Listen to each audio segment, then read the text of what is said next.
Cobb acompaña al productor avícola desde el campo, en la fase de las matrices, hasta el matadero, ofreciendo soporte técnico de calidad para promover un excelente resultado final. Para garantizar el mejor rendimiento de las aves en las granjas de los clientes, Cobb cuenta con un equipo de especialistas en diversas áreas de la producción de pollos, además de estar actualizada y provista de un gran repertorio de conocimientos, utilizando materiales de apoyo, guías, manuales, informes de benchmarking de resultados anuales, aplicación y herramientas de análisis como Power BI. Pensando en la evolución técnica, Cobb promueve todos los años capacitaciones y talleres para mantener las actualizaciones necesarias de sus productos. Todo esto para proporcionar una proteína de calidad y estar siempre listo para ofrecer el mejor acompañamiento a quienes más nos importan. El trabajo de Cobb satisface las necesidades de los clientes con un soporte técnico que atiende desde las matrices hasta el producto final. Cuente siempre con Cobb. Su resultado es nuestro gran compromiso. Fartec, un mundo de calidad. En el año 2002 nace Fartec, producto de la unión de un equipo de profesionales con amplia experiencia en el desarrollo y la comercialización de productos de vanguardia en nutrición y salud animal. Nuestro compromiso con la industria consiste en crear valor a través de la oferta de bienes y servicios destinados a elevar la productividad de ambos sectores por medio de prácticas y productos modernos e innovadores. Tecnología, investigación, vanguardia.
Buenos días con todos, un gusto poder verlos acá conectados. Mi nombre es Carlos Chunga de MAP La Revista.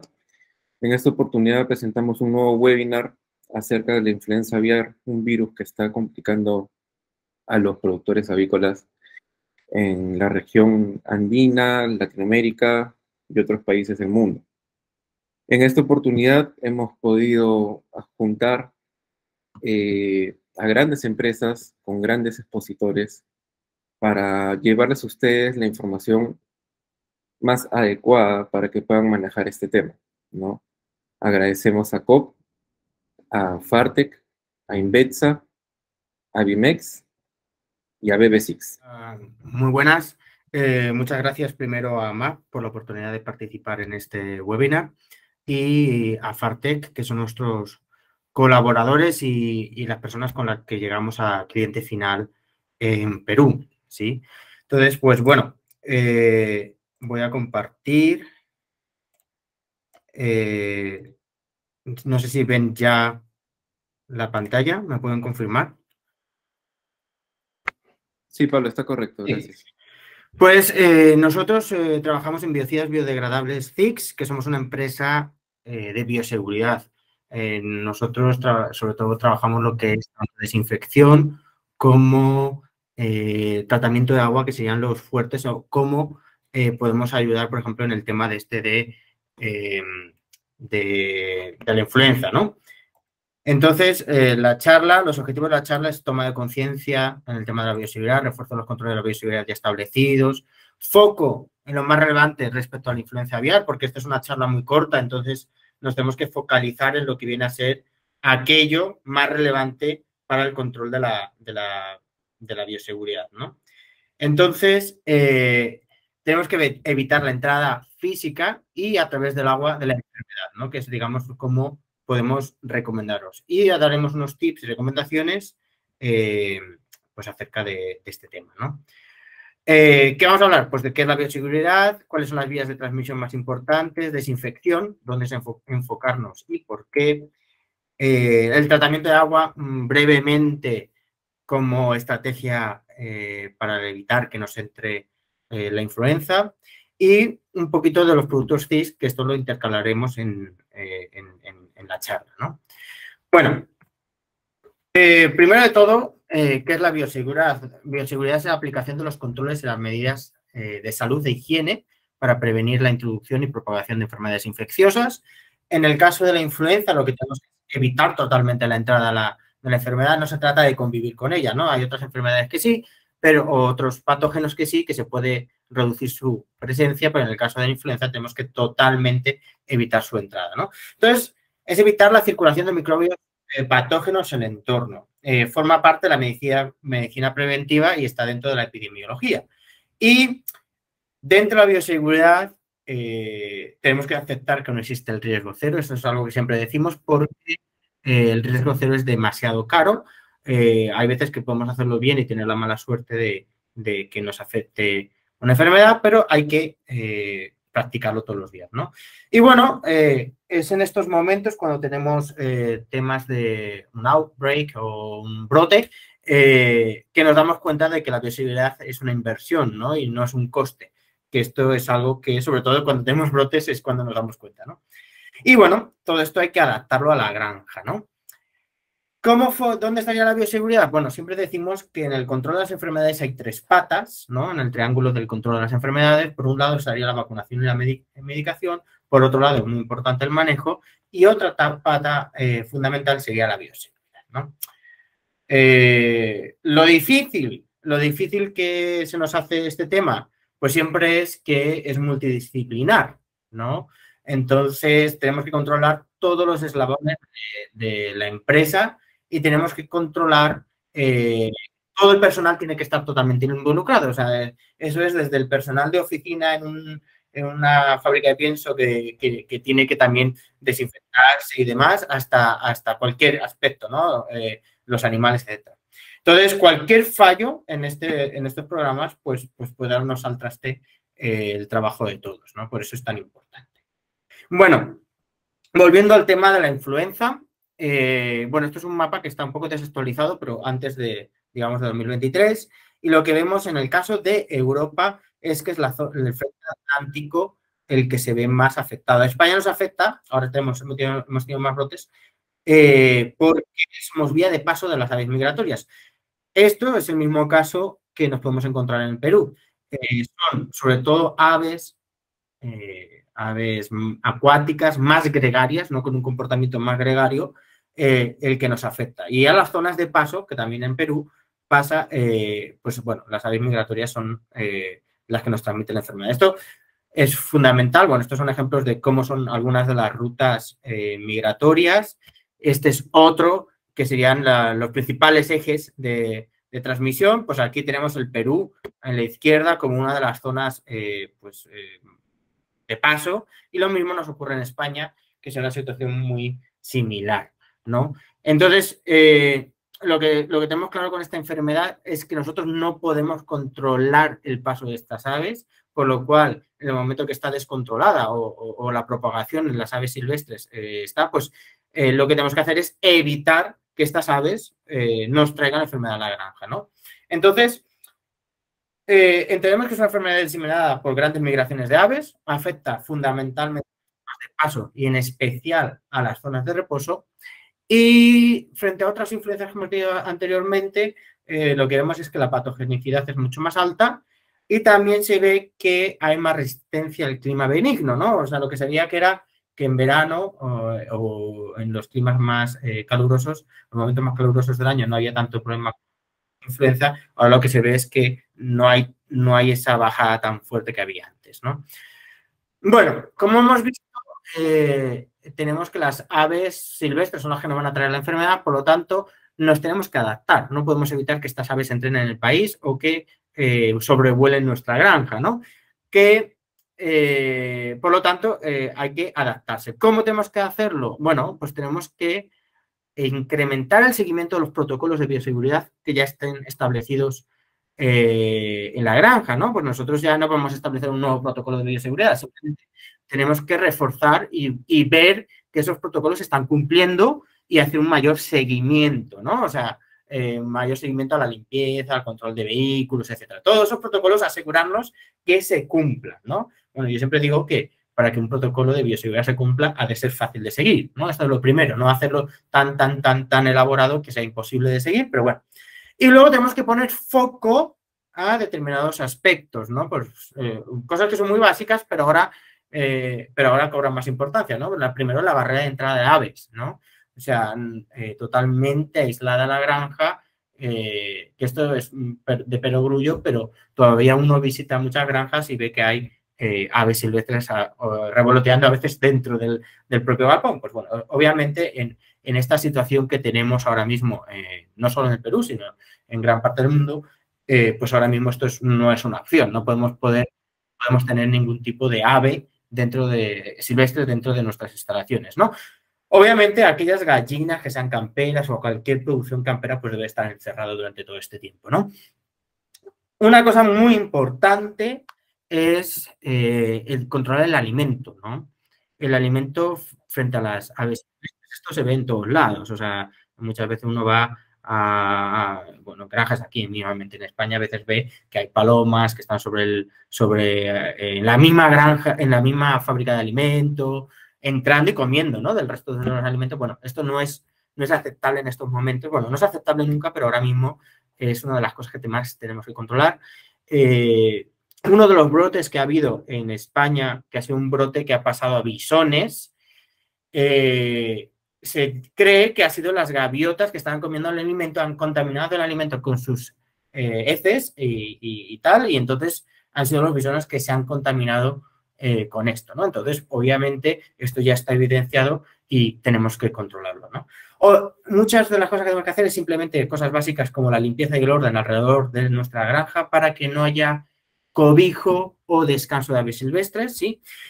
El tema del agua, si vemos que la contaminación o hay evidencia de que hay una transmisión vía fecal, como es en el caso de los bisones, obviamente el agua de bebida tiene que estar totalmente controlada porque son las aves acuáticas muchas veces las que están descansando sobre reservorios de agua. Entonces, si tenemos estas aves acuáticas que además son gregarias, que pueden estar en las fuentes de agua, no podemos no tratar el agua porque es una vía de entrada fácil a la granja, ¿no?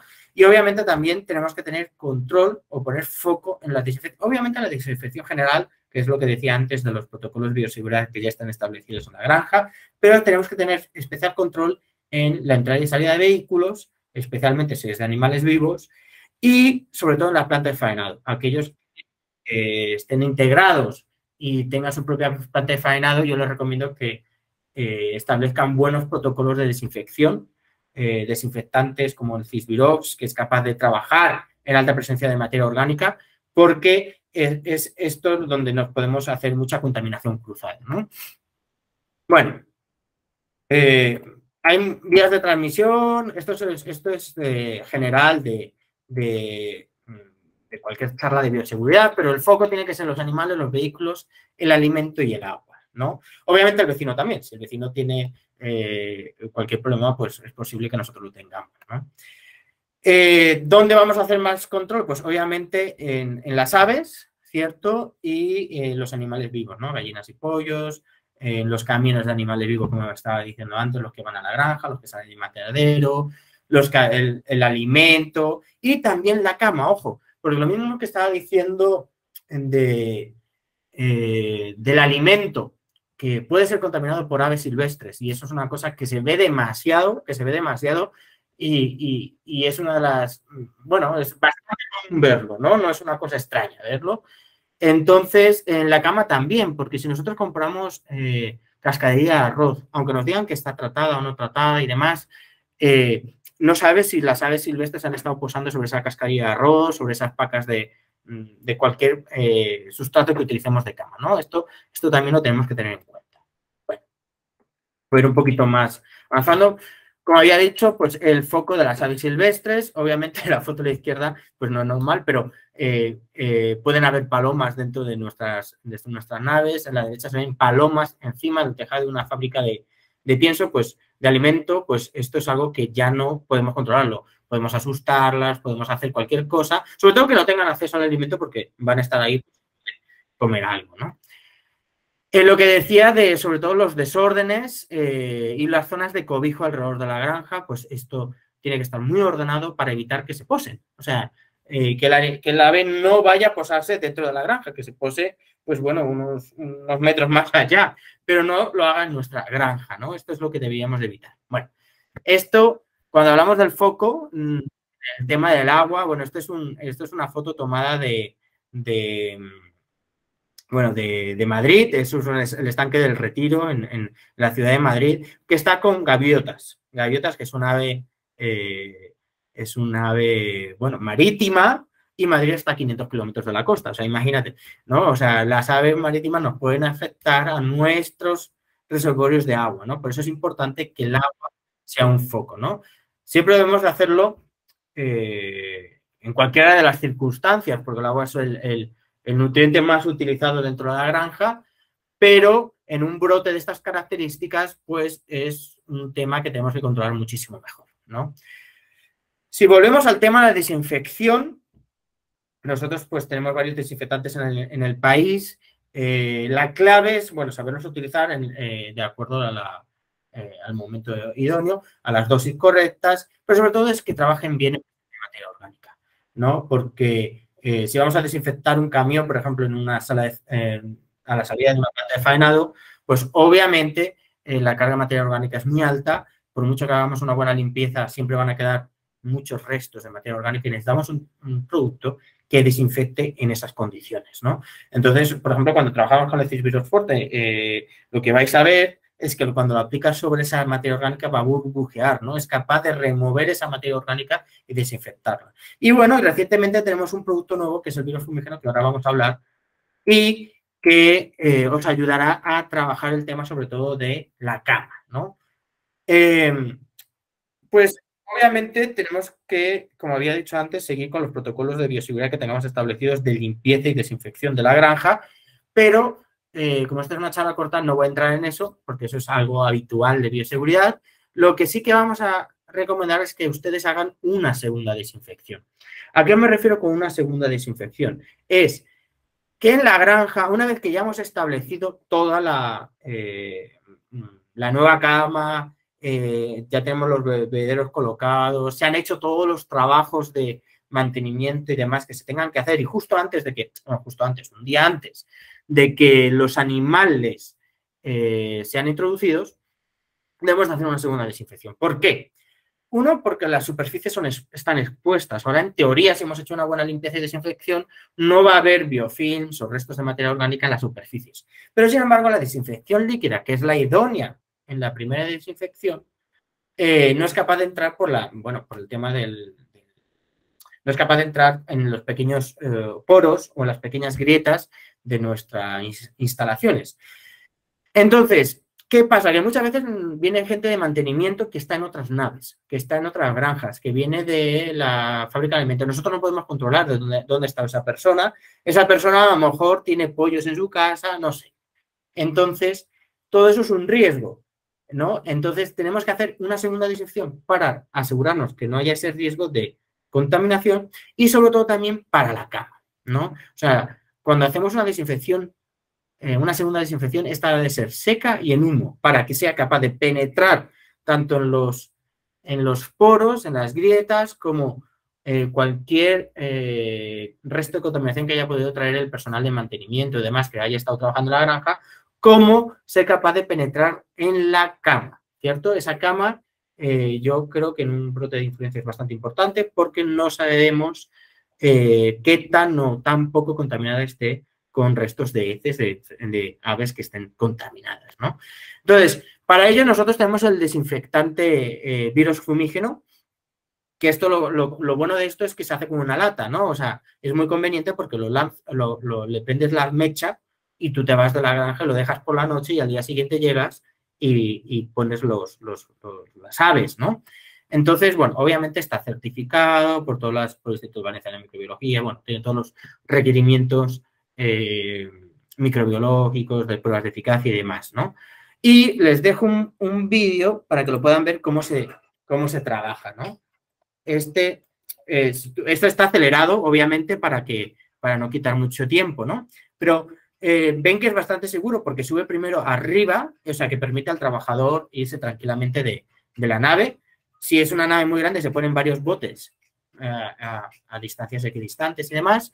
Y todo este humo empieza a bajar, ¿no? Entonces, ¿qué va a hacer este humo? Va a penetrar en todo lo que es poros, grietas y en la cama, que es lo que a mí me está preocupando ahora, sobre todo por el tema de la influenza, ¿no? ¿No ves? O sea, esto se va llenando poquito a poco y al día siguiente, o sea, lo dejamos toda la noche y al día siguiente regresamos sin ningún tipo de problema, ¿no? A ver cómo ahora salgo de aquí. Ya, listo. Entonces, bueno, esto es mi recomendación para hacer ese, al menos, si esto es idóneo y en Europa se está implantando de forma rutinaria esto de las segundas desinfecciones, pero al menos mientras dure el tema de la influenza, yo os recomiendo que lo apliquen, ¿sí? Si bien es recomendable mantenerlo siempre. Bueno. Luego, el otro foco es evitar que nos entre la contaminación, pues esto es de perogrullo, como siempre, es la recomendación de la desinfección por pediluvios, rodaluvios, ¿no? Entonces, ¿qué es lo que tenemos que hacer? Bueno, pues ahí trabajaríamos con el Cisvirus forte a unas dosis, bueno, aquí lo he puesto mal, he puesto 1.5, pero es del 0,5%. En el pediluvio, pero sobre todo lo tenemos que controlar. Lo más importante de los pediluvios o rodaluvios es que siempre haya producto activo, ¿no? Eso muchas veces no es así porque uno va, incluso se han aplicado recientemente, pero a lo mejor el aporte de materia orgánica es muy alto o se descompone por la acción del sol y demás, y uno va con las tiras reactivas y ve que ya no queda producto, ¿no? ¿Qué es también importante? Que el producto que utilicemos, como es en el caso del Cisvirus forte, es que sea biodegradable, porque en el caso de utilizarlo en pediluvios o rodaluvios, ese producto, no, para poderlo botar, digamos, ahí mismo y no tengas que estar llamando a una empresa y destruir el producto y todo ese rollo. Yo no sé qué tanto insisten las autoridades en el país, en Perú, pero es una cosa importante. De la misma manera, hay que controlar también la entrada de los vehículos por lo mismo, ¿no? Los arcos de desinfección, ¿no? Estos desinfectantes, igualmente, como es el Cisvirus, debería ser biodegradable porque ya estás utilizando este desinfectante, lo estás botando al medio, ¿no? Ya no es que se quede dentro de la nave, ¿no? Bueno, estos serían como los puntos y súper importante hacerlo en el tema de las plantas de faenado, ¿no? La planta de faenado, los camiones de alimento, que eso funciona muchas veces como contaminación cruzada, ¿sí? Bueno, el Cisbiros Forte, ya os hemos presentado el virus fumígeno, que era el que ahí me interesa sobre todo para el tema de la influencia de la cama o la segunda desinfección. Y en el caso del Cisbiros Forte, este producto es a base de ácido peracético al 15%, o sea, está altamente concentrado y esto nos permite trabajar a dosis tan bajas, ¿no? Me interesa mucho el peróxido de hidrógeno, aunque el peróxido de hidrógeno, que bien es un desinfectante y trabaja bien la oxidación, pero aquí funciona muy bien con la presencia de materia orgánica. Cuando nosotros lanzamos el Cisbiros contra la materia orgánica, lo que vamos a ver es que se produce un efecto de remoción. Y la realidad en nuestro business, ¿no?, es que siempre que desinfectamos o generalmente hay gran aporte de materia orgánica. Entonces, por eso debemos de confiar siempre, pero sobre todo cuando tenemos brotes de enfermedades que son preocupantes, en desinfectantes que trabajan bien en materia orgánica, ¿no? Entonces, yo siempre, bueno, les digo a los clientes, digo, mira, tú asperja sobre una zona que sepas que está sucia y vas a ver cómo reacciona, cómo te quema y cómo hace ese efecto de remoción y desinfección sobre superficies evidentemente sucias, ¿no? Entonces, bueno, ¿qué son las características de este producto? Es la estabilidad, que es totalmente biodegradable, como he dicho antes, entonces no deja residuos, te permite trabajar fuera, te permite trabajar en pediluvios, hacerlo sobre vehículos. Y sobre todo lo que más me interesa a mí es la alta presencia, la eficacia en presencia de materia orgánica. Esto hay muy pocos productos que lo hagan. Hay veces que nosotros hemos visto con máquinas de medir ATP en pediluvios que parecían que estaban súper sucios, mirabas y no había nada de materia orgánica viva o contaminante bacteriológica en pediluvios evidentemente sucios, ¿no? Entonces, trabaja muy bien en presencia de materia orgánica y esto es la garantía de éxito frente a la contaminación cruzada. Pero lo más importante en el tema de los pediluvios es que siempre nos aseguremos que haya producto activo, ¿sí? Es un producto noble con las personas, siempre y cuando, bueno, lo apliques a las dosis que toca y con los animales, ¿vale? Y también con el medio ambiente, pues, bueno, que hemos dicho que no produce, es totalmente biodegradable. Nos permite trabajar haciendo aerosolterapia, cuando haya ruido respiratorio y demás, se puede asperjar sobre los animales a dosis bajas. Y, bueno, aquí he puesto una foto de un panel evaporativo. Se puede trabajar en los paneles evaporativos si queremos incrementar la barrera de entrada, ¿no?, de este virus. Lo podemos poner a dosis bajas del 0,2%, que además nos va a hacer un mantenimiento del panel evaporativo porque va a desincrustar ese tema del calcio, pero nos va a permitir que con esos procesos, cuando haya calor, que esa succión de aire sea lo más limpia posible, ¿no? Obviamente los vehículos, sobre todo en planta de faenado, vigilarlo, los rodaluvios al 0,5%, aquí sí está bien la dosis. Y bueno, y os he adjuntado un test de eficacia hecho por un laboratorio independiente que se llama CESAC, en el que se confirma la eficacia frente al virus influenza. O sea, es que el Cisbiros ya es un buen desinfectante, pero además lo tenemos específicamente testado contra influenza, ¿no? Entonces pueden estar tranquilos de que al menos en un minuto, sí que tiene una muy buena eficacia, ¿sí? En cuanto, ya hemos hablado de lo de la desinfección de humo, de la segunda desinfección en foco de cama.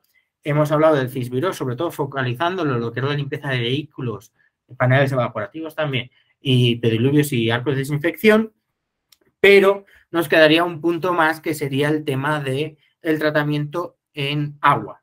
El tratamiento de agua es, acordaros de la foto que os he puesto de las gaviotas o estas aves acuáticas sobre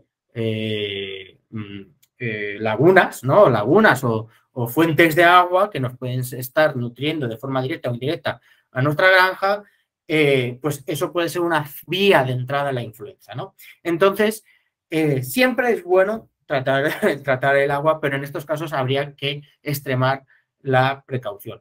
Hay que hacerlo con un producto que sea de alta estabilidad, ¿no? Muchas veces todavía se sigue trabajando mucho con cloro. Yo creo que el cloro, pues bueno, tuvo no hay que quitar el mérito que tuvo, porque fue un químico que fue el que higienizó el agua de las personas durante décadas, pero ya se nos ha quedado obsoleto porque es pH dependiente, si hay pH alto no funciona, necesitas acidificar, es volátil, entonces no te va a estar manteniendo la calidad del agua continuamente, puede ser irritante también, difícil de encontrar, bueno, tiene muchísimas desventajas. Entonces, pues bueno, mi recomendación es que trabajen con Aquacix, Fartec, y los técnicos de Fartec ya llevan trabajando con nosotros, bueno, muchísimo más tiempo del que llevo yo en Cix, y son expertos en este tema. Entonces, siempre os pueden hacer las mejores recomendaciones de dónde colocar el producto, cómo trabajarlo, etcétera, para que siempre tengan, bueno, una buena calidad de agua, ¿no? Obviamente, siempre la primera vez que lo utilicemos tenemos que hacer una limpieza de las tuberías y de los depósitos, porque hay mucho biofilm, y esto es una realidad. Entonces, hay que hacerlo primero para evitar que eso se lo traguen los animales. Luego, lo que te vamos a tener que hacer es la recomendación del uso continuo después, ¿no? Entonces, ¿qué es el Aquacix Plus? El Aquacix Plus es un producto, Aquacix Plus AGEM, que está a base de peróxido de hidrógeno estabilizado de grado alimentario, ¿vale? Este peróxido es aditivado con plata, lo que hace es una función sinérgica, y tenemos un efecto intestinal gracias al núcleo enterocis, ¿no? Entonces, ¿qué hacemos? Mejoramos la sanidad intestinal, eliminamos biofilm, elimina también el calcio poquito a poco en los depósitos de calcio, pero sobre todo, bueno, en este caso que nos importa más ahora en el tema de la influenza, es que va a ser una barrera de entrada de cualquier microorganismo a través del agua, ¿cierto? Entonces, ¿qué hace la plata? La plata hace que sea muchísimo más desinfectante, ¿no?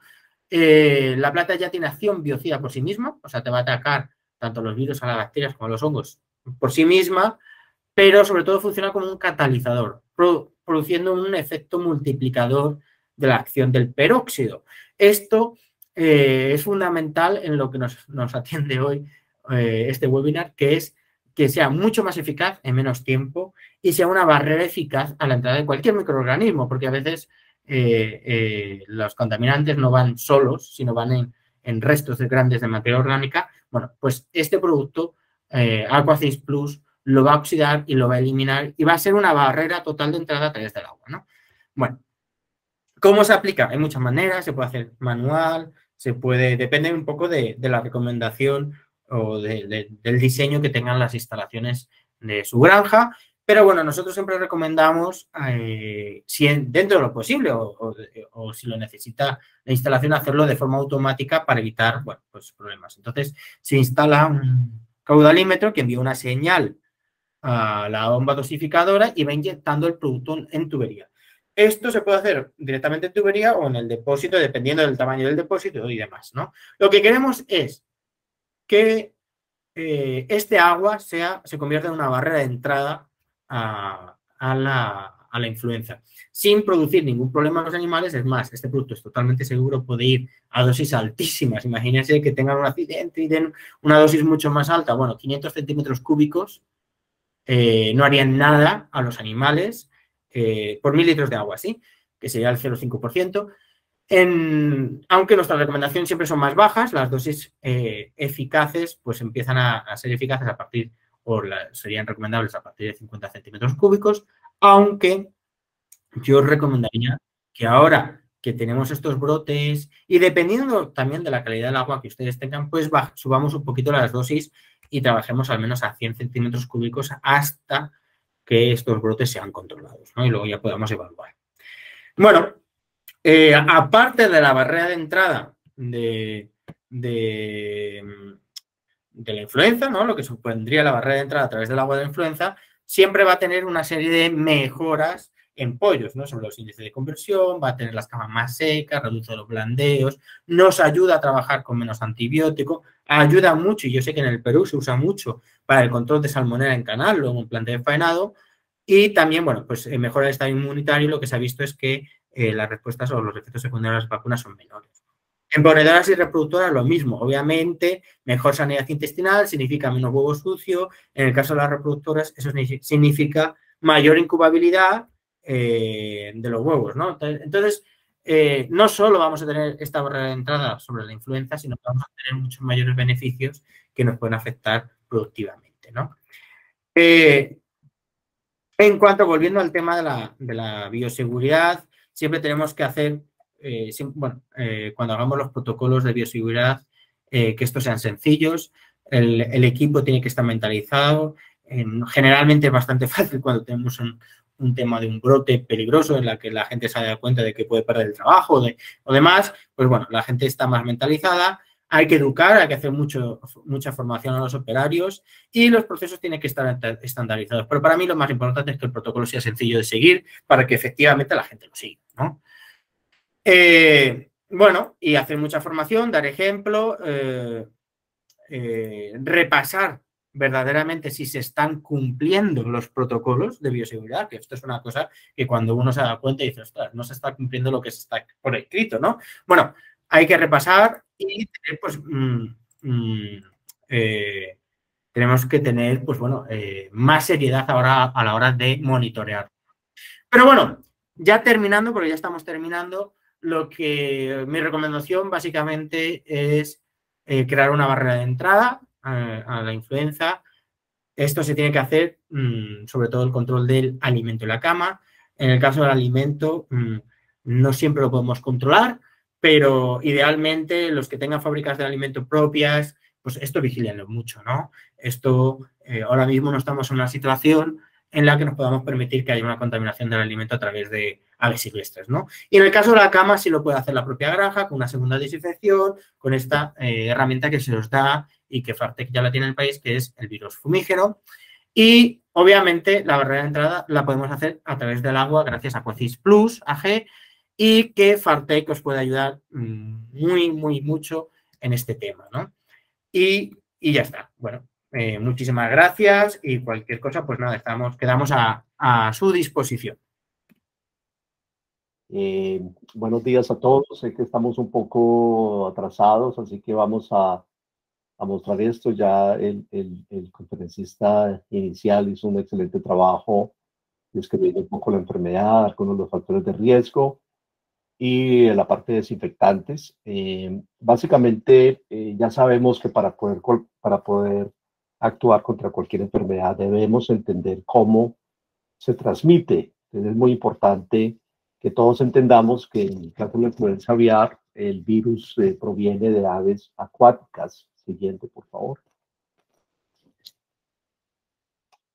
Y viene, normalmente este H5N1, que está presente a nivel mundial desde los años 90, empezando su origen en China. De China bajó a Indonesia, que fue la oportunidad que tuve de ayudar a productores con programas de vacunación, con desarrollo de vacunas, con programas de bioseguridad. De ahí pasó a Tailandia, hubo algunos casos también en Corea del Sur, en Hong Kong, ya sabemos todo lo que causó en Hong Kong todos. Y de ahí, pues obviamente, como ustedes ven, con la migración global de estas aves de norte a sur, de sur a norte, de occidente a oriente, de oriente a occidente, pues nos ha llegado a Canadá, a Rusia, Estados Unidos, y de ahí ha venido bajando a nuestros países. Bueno, ya sabemos que México ha sufrido el H5N2 durante más de 20 años. También han tenido problemas con el H7N3, sobre todo por horas comerciales. Y ellos vacunan, es el único país en las Américas que vacuna contra influenza aviar. Y ahora vamos a hablar un poquito del dilema de la vacunación, que es bastante problemas de confusión o información con respecto a las vacunaciones que se hacen. De ahí hemos visto casos ya en los últimos meses, no solamente en Canadá, Estados Unidos, sino también hemos visto en la costa de Costa Rica, de Panamá, de Colombia, de Perú, de Chile, de Argentina, varios focos. Gracias a Dios no han sido en aves comerciales, se han logrado mantener en aves acuáticas. Quiere decir que la vigilancia epidemiológica está funcionando, se detecta el virus en un ave migratoria. En el caso de Perú y algunos otros países, Ya sabemos que este virus H5N1 es más contagioso que lo que era años atrás. Se contagia más a otras aves acuáticas, en el caso de los pelícanos. Ya hemos perdido más de 15.000 pelícanos en varios países debido a la susceptibilidad de ellos al virus H5N1. Y también una de las preocupaciones es que se han encontrado el virus H5N1 también en leones marinos, que son mamíferos, y también causando mortalidad. Y también se ha detectado en otros mamíferos como los zorros, osos, zorrillos. Entonces hay una preocupación desde el punto de vista epidemiológico de que más adelante tengamos fuentes de transmisión a los mamíferos aparte de las aves acuáticas. En el caso normal, inicial, era estas tres aves que ustedes ven en la foto, en la parte de arriba. Son aves hermosas, son las que desafortunadamente portan el virus, el ganso canadiense, el ganso de nieve, y a la derecha el pato canadiense. Estos tres son las aves que van por todo el mundo, no sufren la enfermedad, pero la transmiten, no solamente a otras aves acuáticas, sino también a mamíferos en este caso, y antes pues pasaban a través del humano por contacto con estas aves, bien sea porque las cazaban. Esto es una preocupación muy grande en los Estados Unidos y en otros países con los cazadores de patos que van y se exponen a estos ambientes altamente contaminados con el virus. Traen el virus a una granja de estas de alta población, como en el caso de Iowa en el 2015. Ya ustedes ven la foto de abajo, son millones de ponedoras comerciales.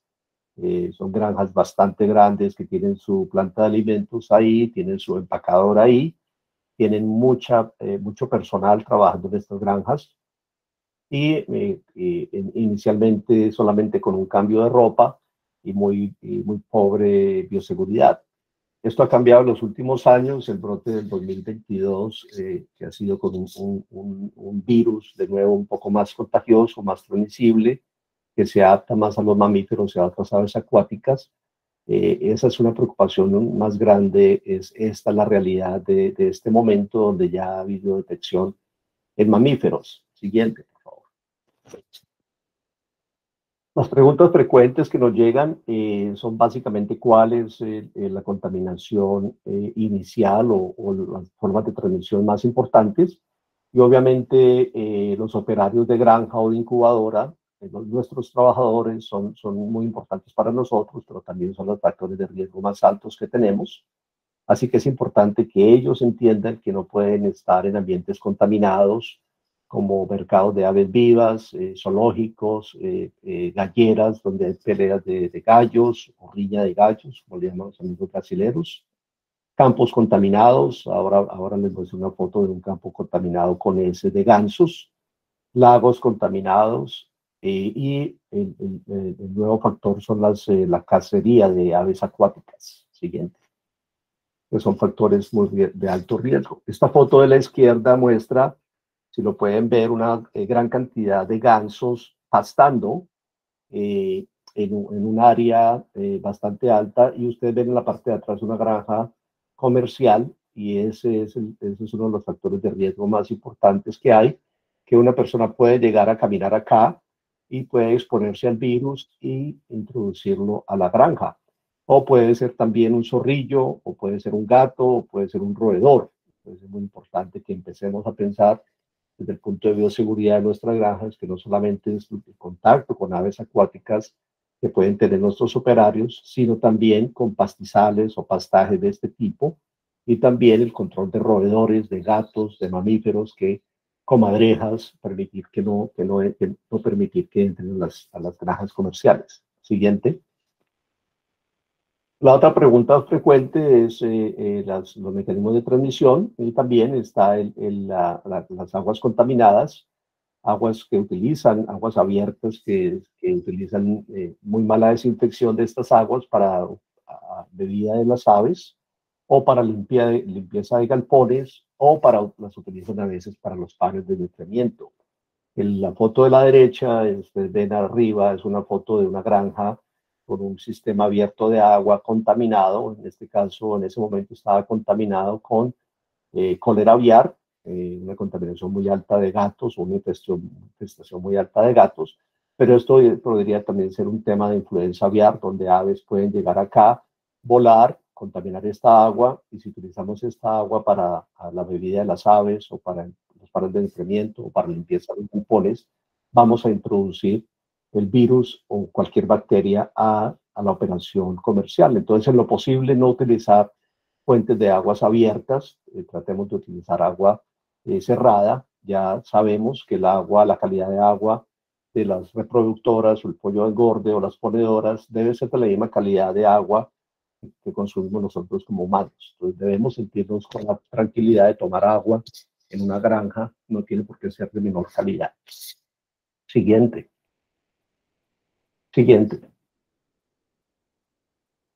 ¿Cuánto sobrevive el virus de influenza aviar de alta patogenicidad en el ambiente? Entonces esta es básicamente la información que tenemos en este momento, que obviamente depende de las temperaturas. Entre más baja la temperatura, más sobrevive el virus en lagos contaminados, más sobrevive el virus en galpones contaminados y más sobrevive el virus en plumas. Entonces hablamos de meses en temperaturas bajas en lagos contaminados. Por eso, a pesar de que no haya aves migratorias en ese momento, las excretas que quedan ahí pueden quedar con un virus en ese material orgánico por muchos meses. Entonces es muy importante que también tengamos en cuenta que cada vez que vayamos a un lago, o un operario nuestro vaya a un lago donde ha habido aves migratorias, está la posibilidad de que se contamine o se infecte y se pueda traer esto a una granja comercial.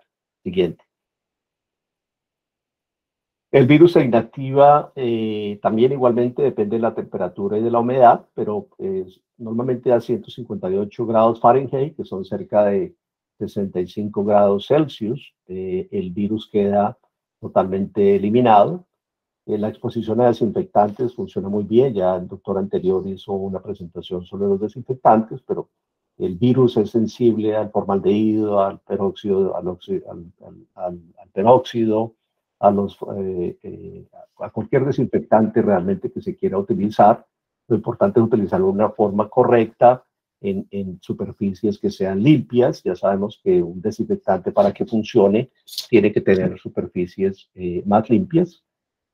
Cambios extremos de pH, también el virus es muy sensible a esto. Entonces, cuando se utilizan un cambio de ácido a básico y de básico a ácido, funciona muy bien para eliminar el virus. Siguiente. El dilema de la vacunación. Esta es una de las diapositivas más importantes hoy, porque hay mucha confusión. Hay que tomar esto con cautela. El tema de la vacunación es un tema muy serio. Es muy fácil adicionar vacunas a los programas de influenza aviar, y después es muy difícil sacar esas vacunas de los programas. Entonces quedamos perpetuando vacunas de influenza aviar que de pronto son innecesarias en el futuro. Entonces, es importante entender cuáles son las limitaciones de un programa de vacunación, o simplemente de la decisión de tomar la vacunación como una opción.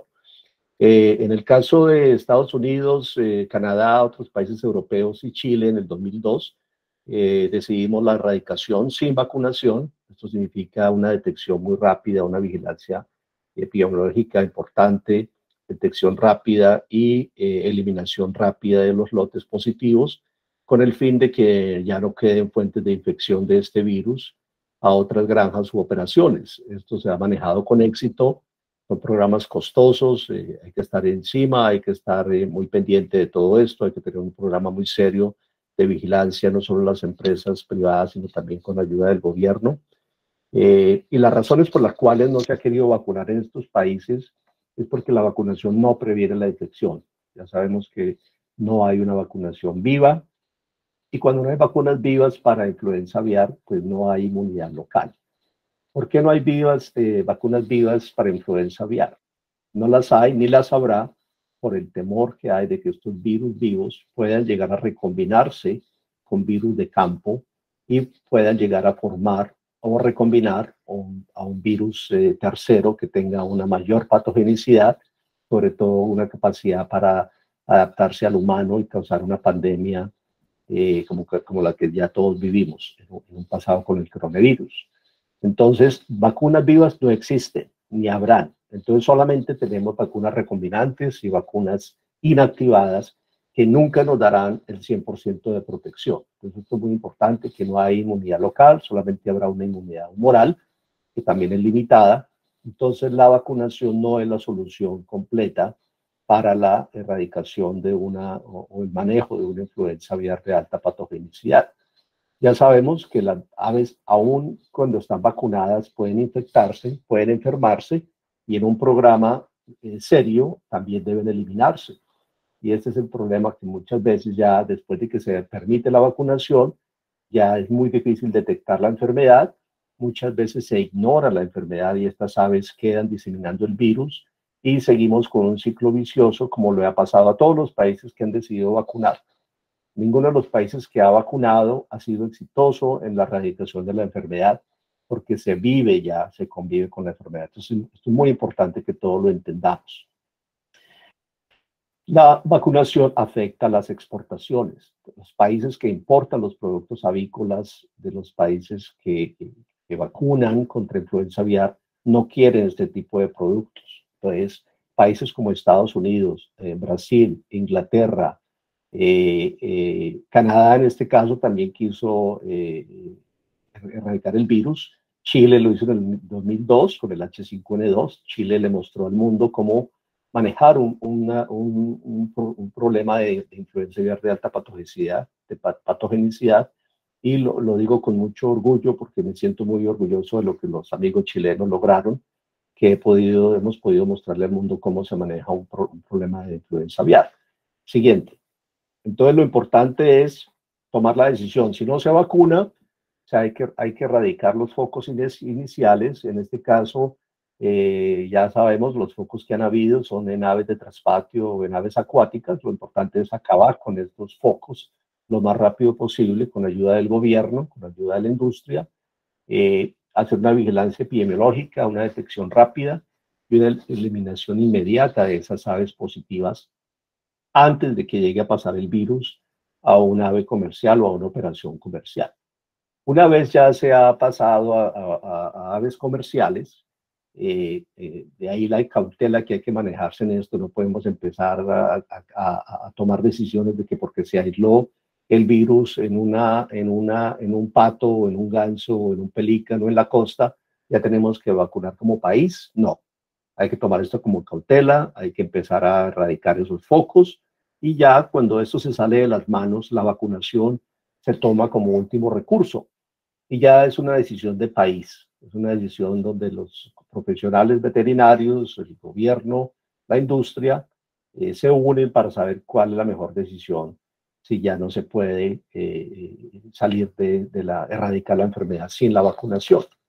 Una vez se decide vacunar, ya se decide vivir con la enfermedad. Es muy difícil para influenza aviar de alta patogenicidad que la vacunación sirva como un programa de erradicación. No estamos hablando de un programa de salmonela o de micoplasma que puede llegar a erradicarse una enfermedad en un país. Estamos hablando de una influenza de alta patogenicidad que es muy difícil de erradicar a través de vacunaciones. Y esto que es importantísimo que quede claro para todos nosotros, y que podamos educar a la gente y evitar confusiones, hablando de que podemos vacunar las aves, de que podemos protegerlas 100%, de que podemos usar la vacunación como método de erradicación. Eso no es cierto, por favor. El tema de la vacunación es supremamente serio.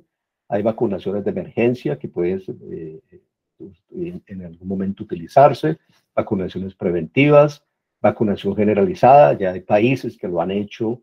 Por ejemplo, Guatemala. Guatemala es un país que lleva vacunando contra H5N1 y N2, H5N8, H7N3 por varios años, y es parte del programa de ellos. ¿Qué hacen? Hacen 2, 3 vacunaciones inactivadas, 1 o 2 vacunas recombinantes, pero no han tenido problemas con la enfermedad. Ellos decidieron en algún momento que por algún riesgo que tenían de México, decidieron vacunar y siguen vacunando con una forma preventiva, como le llaman ellos, pero ya es una vacunación prácticamente generalizada. Esto les afecta son países que no pueden exportar, en el caso nuestro, como Estados Unidos, Brasil, donde se exporta material genético a muchos países del mundo, se exporta huevo fértil, se exporta carne de pollo, carne de pavo. Esta vacunación afectaría grandemente las exportaciones. Ya hablamos de que hay que eliminar las aves positivas aún hayan sido vacunadas.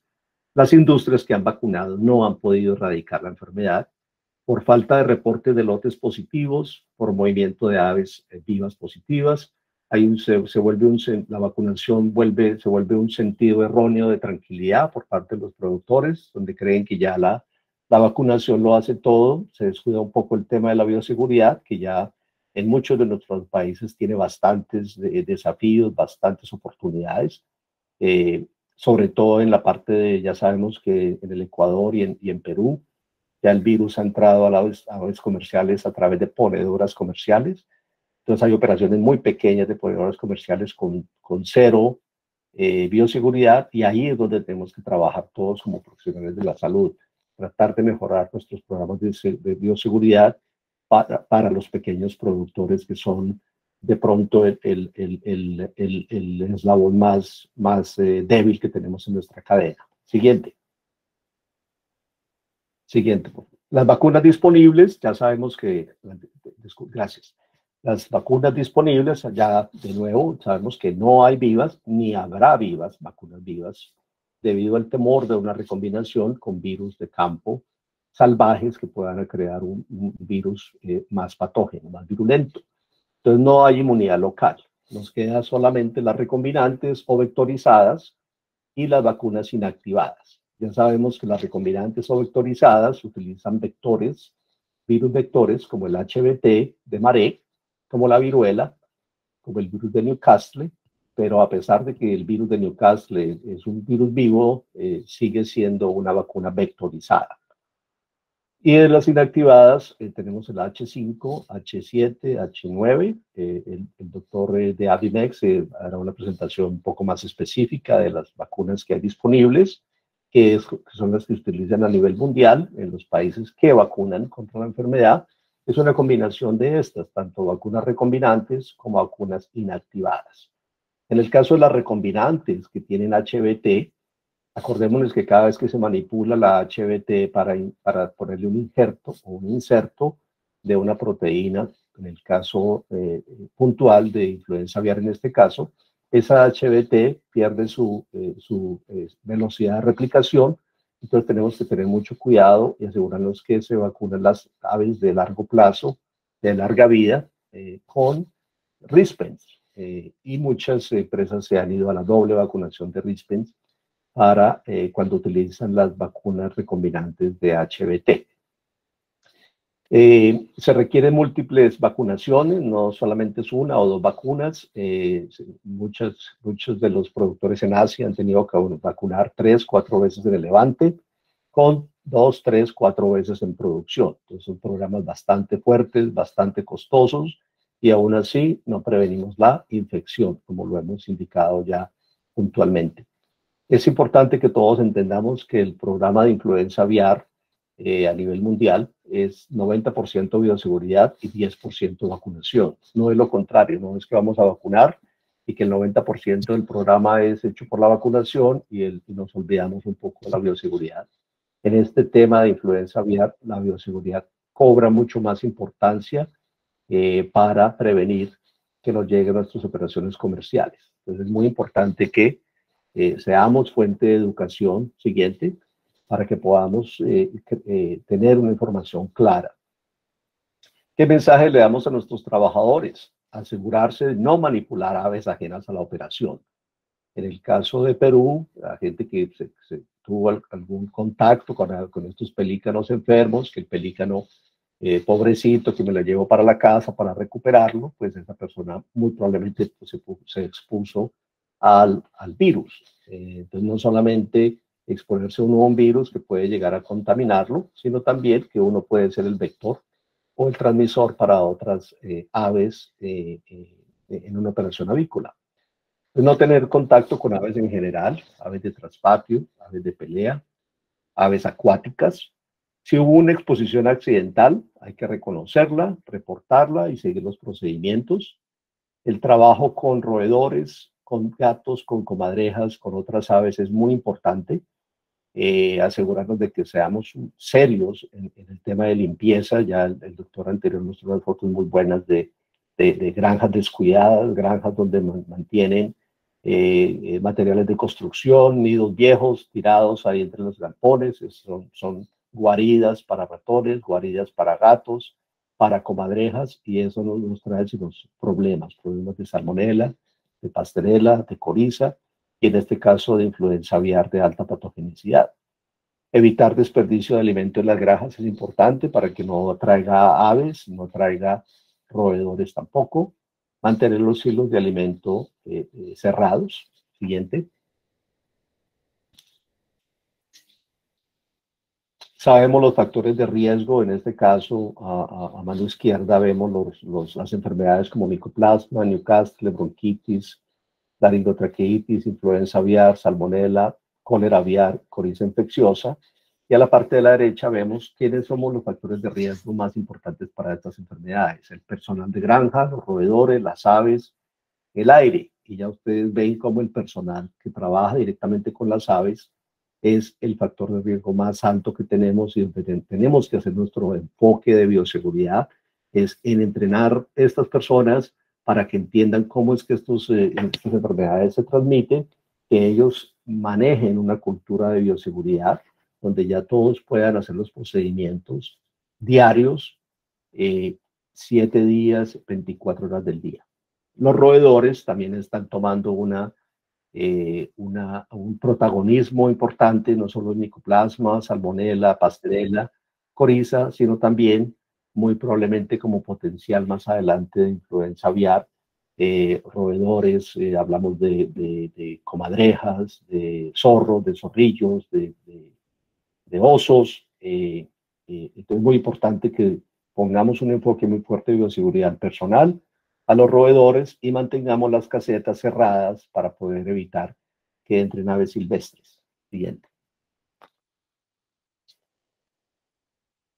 Ya la bioseguridad, sabemos que hay dos tipos de bioseguridad: la estructural, que es todo lo que significa la granja, la ubicación, el tipo de casetas cerradas versus abiertas. Sabemos que las casetas cerradas tienen menos problemas sanitarios que las casetas abiertas. Cercas, la eficiencia de las duchas, cómo manejamos los baños, el programa de roedores, el mantenimiento de la granja, el agua, todo eso es parte estructural de bioseguridad. Y la más importante, que es la que quiero enfocar, es la operacional, que es la cultura de bioseguridad que debemos crear en cada granja, en cada incubadora, haciendo que el personal sea entrenado y entienda cuáles son los riesgos, entiendan que ellos, que son los que entran directamente en contacto con las aves, son nuestro factor de riesgo más alto, y hay que entrenarlos, que sigan los procedimientos claros y estrictos, que haya un programa continuo, un esfuerzo continuo, que hayan auditorías tanto internas como externas, que las auditorías sean lo más constructivas posibles para evitar confrontaciones innecesarias en operaciones, y de pronto crear algo de incentivos de bioseguridad. Incentivos no tiene que ser dinero siempre. Incentivo puede ser una placa a una granja, una placa donde se hace un almuerzo o se hace una presentación de una placa de merecimiento por no haber tenido enfermedades en el mes o en los 6 meses o en el año, como lo quieran manejar. Siguiente. Conclusiones. Siguiente. Entonces, el nuevo virus H5N1 es más contagioso, es más transmisible, ya está saltando a otras especies acuáticas, causando mortalidades. Está también siendo detectado en mamíferos, aunque los únicos que se han reportado que han muerto han sido los leones marinos. La bioseguridad toma aún más importancia, especialmente la bioseguridad operacional. El programa de vacunación aves afecta al comercio exterior. Ya vimos que es viable en países no exportadores, pero no es viable en países que queremos exportar, como Estados Unidos, Brasil, Chile, Argentina. Ningún programa de vacunación protege 100%, insuficiente protección con las aves disponibles actualmente, perdón, con las vacunas disponibles actualmente. Faltan vacunas vivas y no las habrá por el tema que les comenté. Duración de títulos en fase de producción también es otro cuestionamiento que hay. Entonces, por favor, no nos queda sino lo más importante y más valioso que tenemos, que lo podemos manejar, que tenemos el conocimiento, que lo podemos controlar, y es la bioseguridad. Bioseguridad, bioseguridad, bioseguridad. Siguiente. Con esto me despido. Gracias a todos por unirse a nuestro seminario. Tenemos más de 200 personas hoy unidas en este esfuerzo. Por favor, seamos fuente de educación también para aquellos con los que trabajamos, también para nuestras familias, para nuestros amigos. No es un momento de pánico, es un momento de cautela, de cabeza fría, de entender epidemiológicamente cómo se transmiten las enfermedades, de ser lo más vigilante posible, tener un programa de monitoreo muy claro y tomar decisiones de eliminar lotes iniciales lo más rápido posible como industria, como profesionales de salud, como gobierno. Mantengámonos unidos, por favor, en este esfuerzo. Gracias. Todos, buenos días a todos ustedes. Muchas gracias por la invitación. Y bien, vamos a empezar. A mí me tocó el tema de vacuna, específicamente nuestra vacuna de Avimex para este problema H5N1. Antes de empezar a describir qué es la vacuna y por qué funciona, bueno, se darán cuenta que tiene un nombre así medio extraño, ¿verdad? Dice Vaxigen, que bueno, eso es una marca comercial, simplemente que registró Avimex para todos sus productos biológicos que tienen o son hechos con ingeniería genética. Pero el nombre raro está Flu H5N8, ¿verdad? ¿Estamos hablando de lo mismo? ¿H5N1? Sí, estamos hablando de lo mismo y voy a explicarles por qué. Vamos a pasar a la siguiente, que es la agenda. Vamos a hablar sobre la vacuna en términos muy generales para después ir pasando ya a desglosar qué es, por qué es H5N8 y qué esperar de ella.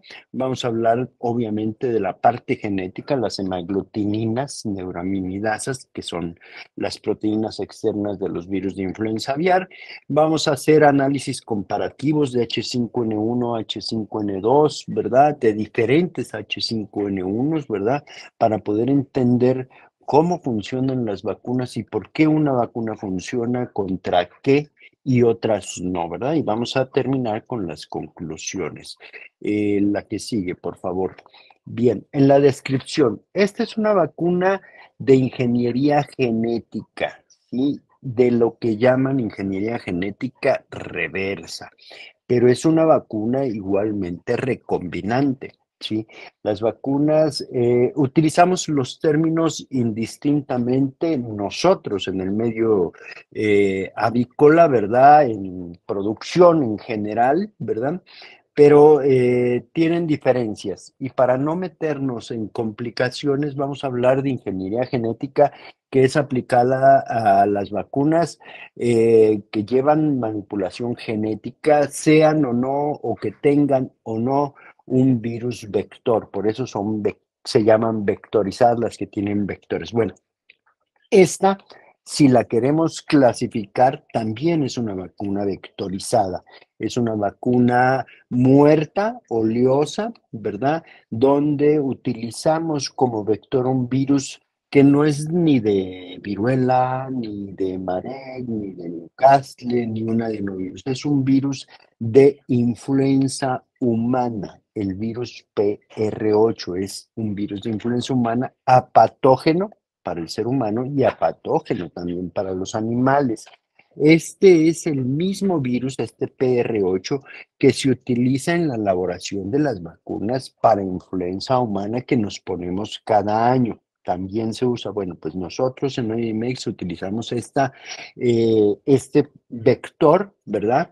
Para producir este virus H5N8, donde aquí ya les pongo un dato, clado, 2344.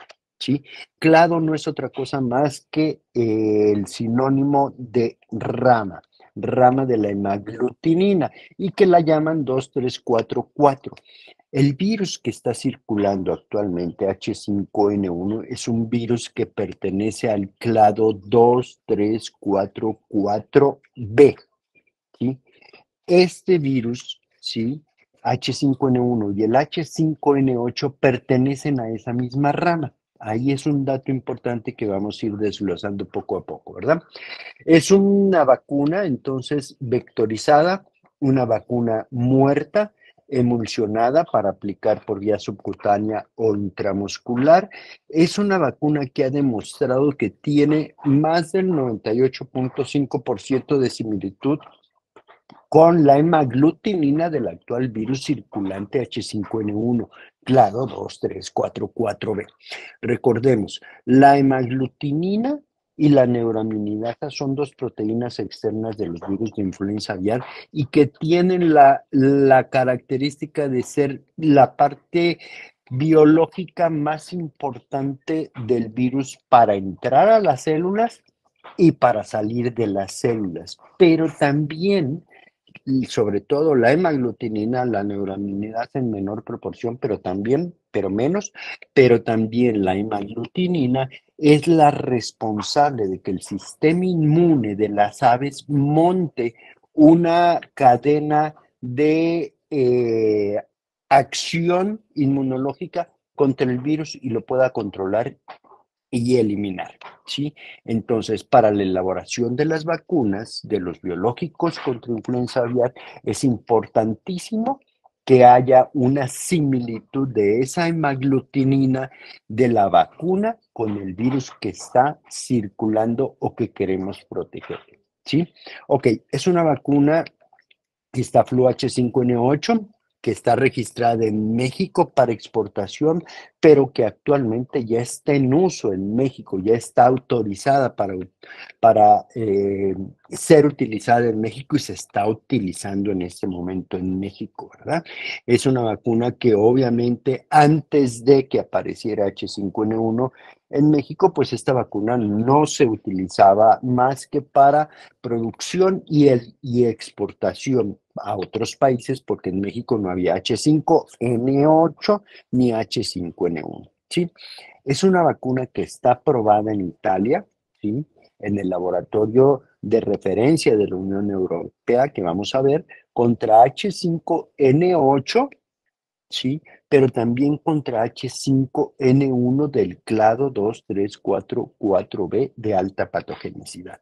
Y ha demostrado, ¿sí?, su efectividad en Italia y también fue probada en México ya por el gobierno de México, confirmando que efectivamente protege contra H5N1. Protege al 100%. La que sigue, por favor.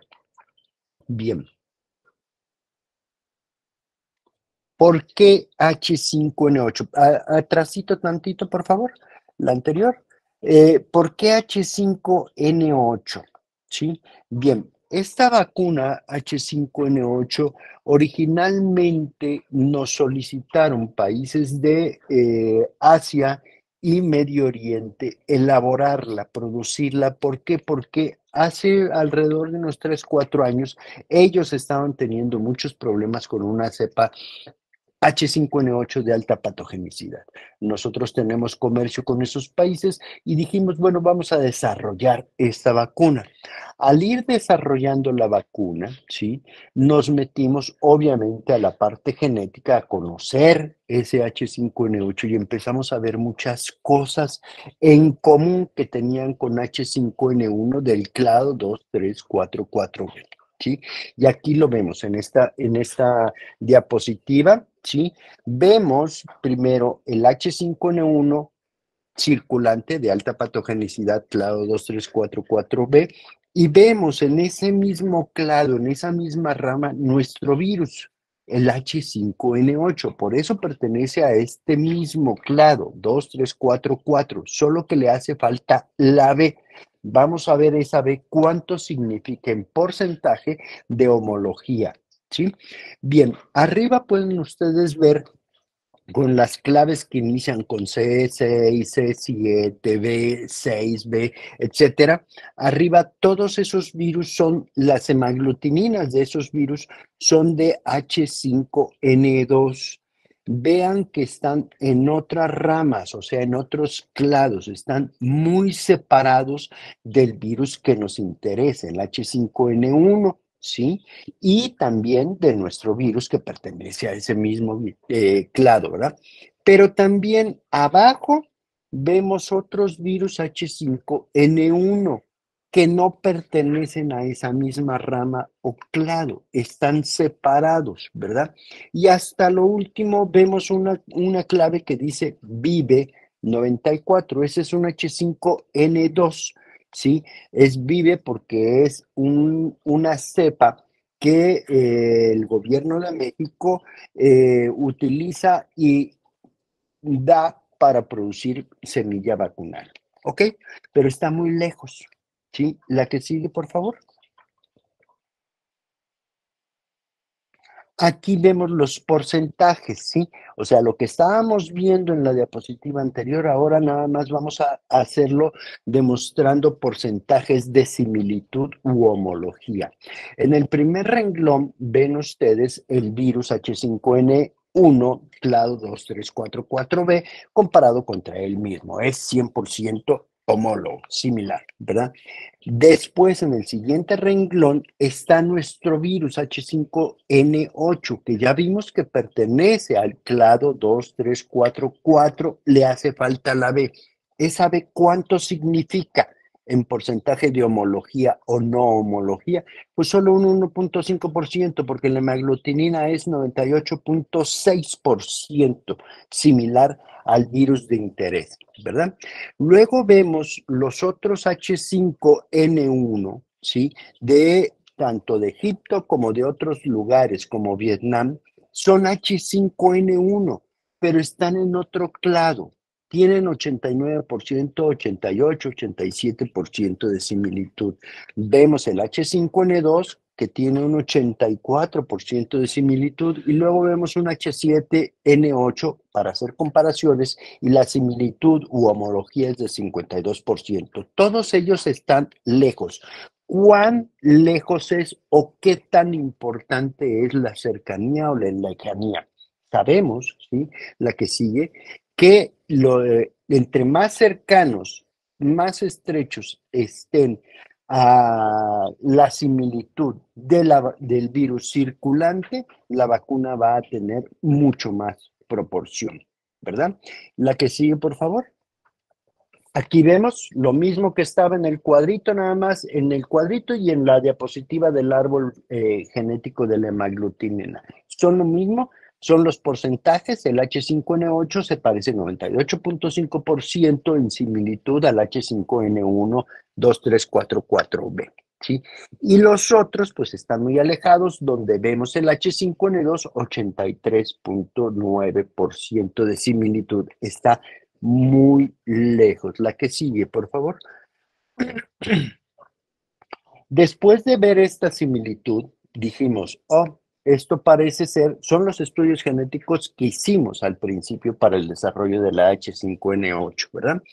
Pero con esta información dijimos, bueno, vamos a seguir haciendo análisis genético y vamos a ver qué nos sigue apareciendo, porque esto que se parezca 98.5% la hemaglutinina de este H5N8 nos puede dar indicio de que puede servir también como vacuna para H5N1. Bueno, se hizo un análisis del sitio de corte de la hemaglutinina. El sitio de corte es la zona de la hemaglutinina que sirve para que el virus entre a las células, ¿bien?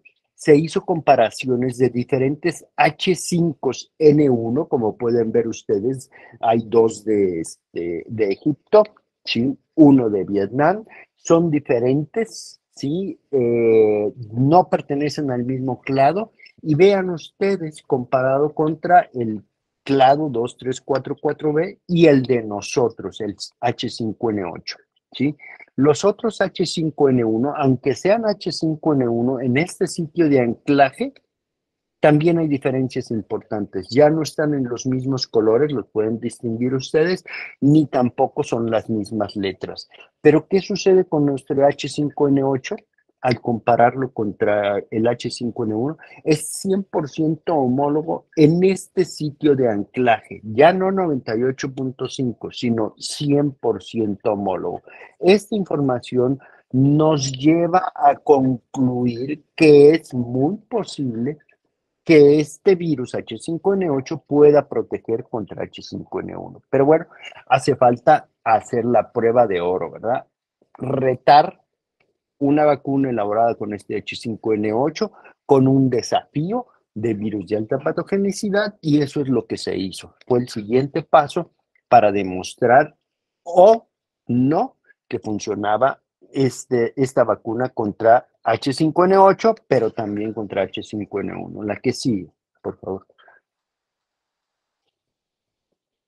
Bien, unos apuntes que nos da el Departamento de Agricultura de los Estados Unidos y nos dicen, bien, los virus de influenza aviar evolucionan frecuentemente, ¿sí?